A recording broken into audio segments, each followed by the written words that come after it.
लड़की रात में अकेले घर जा रही थी, तभी एक पुलिस ऑफिसर ने देखा और इसके साथ साथ चलने लगा। उसने धीरे से इसका हाथ पकड़ा और बोला, रिएक्ट मत करना, बस चलते रहना। और भी ज्यादा घबरा गई। तभी पुलिस ऑफिसर ने बोला, कोई तुम्हारा पीछा कर रहा है। ये सुनते ही इसने पीछे मुड़कर देखा, तभी इसके पीछे पीछे चल रहा था। एक सेकंड के लिए रुक गई। तुरंत वो आदमी भी दीवार का सहारा लेकर छुपने लगा, जैसे कि वो नॉर्मल दिखने की कोशिश कर रहा हो। तभी ऑफिसर ने कहा, मैं तुम्हें घर तक छोड़ देता हूँ। फिर वो उसके साथ चलने लगा, लेकिन तब भी एक अजीब बात थी। वो ऑफिसर लड़की का हाथ और भी ज्यादा जोर से पकड़ने लगा कि अगर लड़की छूटना भी चाहे तो ना छूट सके। लड़की डर के मारे बार बार पीछे देखती रही और हर बार वो हुडी वाला आदमी और ज्यादा पास आ रहा था। और फिर वो एक स्ट्रीट लाइट के नीचे आए और उस लाइट में वो लड़की ने उस आदमी के जेब में कुछ चमकता हुआ देखा, जैसे कि चाकू। लड़की और भी ज्यादा घबराने लगी और ऑफिसर के और भी ज्यादा पास आकर चलने लगी। ऑफिसर ने तुरंत बोला, टेंशन मत लो, मैं तुम्हें घर तक सेफली पहुंचा दूंगा। लेकिन तभी एक अजीब चीज होती है। उस ऑफिसर ने लड़की को मेन रोड से हटाकर अंधेरी साइड वाली फुटपाथ पर ले गया और अब भी उसकी हाथ की पकड़ उतनी ही टाइट थी। लड़की और भी ज्यादा घबराने लगी। तभी इसने दोबारा पीछे देखा और अब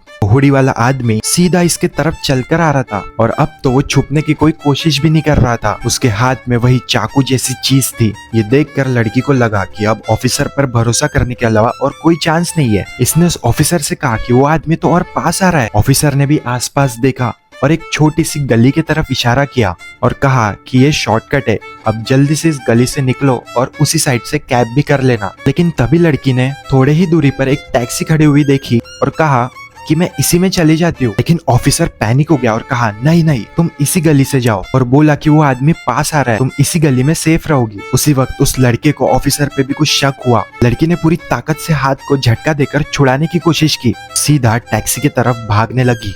ऑफिसर ने इसको पकड़ने की कोशिश भी की, लेकिन लड़की दूर तक भाग गई थी।